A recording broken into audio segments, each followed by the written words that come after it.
Hi everyone, in this video we'll see how to regenerate a recorded script in your LoadRunner. So what is regenerating of recording script and why we use this option?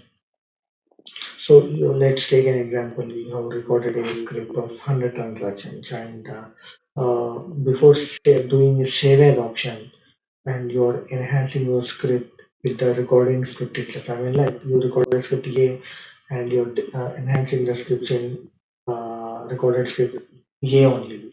And after some time, you realized that you want some of the requests which you are deleted while recording. So what you can do is open the record script no matter how many requests you deleted.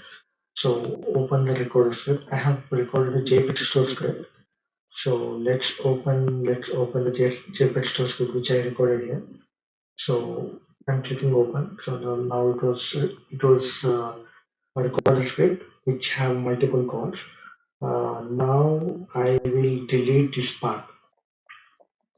I will delete this part and I will delete this part also. I will delete this part as well. So I will delete everything except for one request just for understanding. So I'll delete all the requests except the one. Yeah, see now we have only one request. Sign in request, request a sign in request and login request. So I deleted everything all unwanted calls. Now saving it. Go to the record and regenerate a script. So it will regenerate the script what it was actually recorded while I'm recording. Yeah, see it was refreshed backend and still it will perform some of the operations here.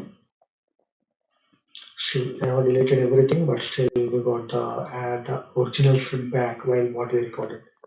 So, but here when you click on regenerate script, the effects what you kept on your enhanced script will be lost. So make sure you take the copy of your LoadRunner enhanced script and then you click on the regenerating script. Okay, thanks for listening this one.